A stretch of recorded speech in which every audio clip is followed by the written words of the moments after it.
One day, Sir Topham had arranged with Thomas the Tank Engine to take his wife and grandchildren to the seaside. The sun shone, and everywhere looked splendid. But Lady Hatt was feeling hot and tired. She took her troubles out on Annie and Clarabel.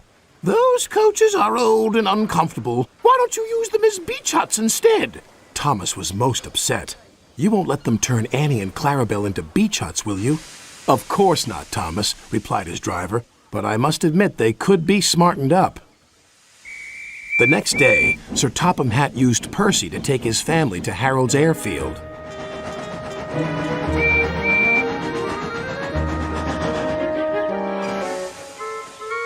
They were just about to board Harold when it happened.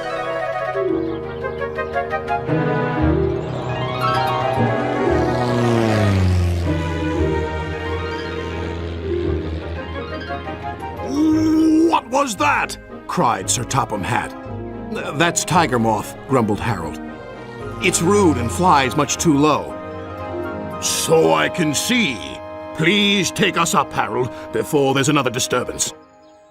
A few days later, Harold arrived at their holiday home with bad news.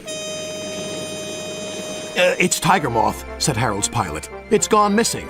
Do you wish to join the search party with us?" "I think I'd better."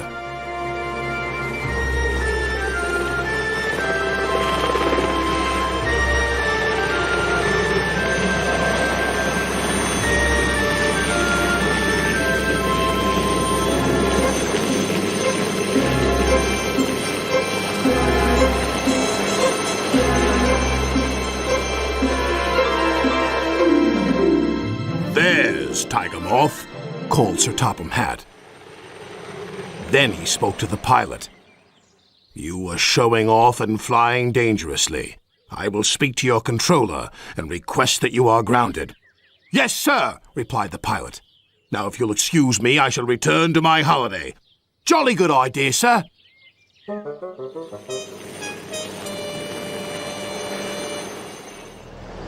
Sir Topham Hatt arranged to meet up with Toby and Henrietta to take them somewhere special.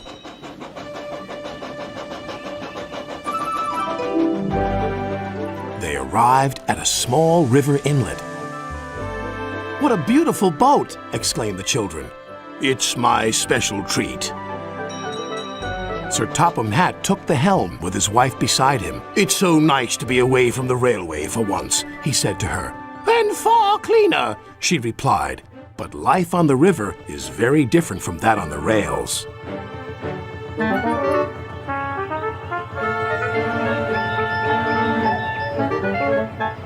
The family were enjoying themselves so much that they forgot to watch where they were going. "Oh, botheration," said Sir Topham Hatt. "We're stuck." And they were. Other boats tried to pull them off the mud bank, but it was no use. Percy saw the commotion and stopped. "Is there anything we can do to help?" called his driver. "Yes, indeed there is." "This is the life, isn't it, my dear?"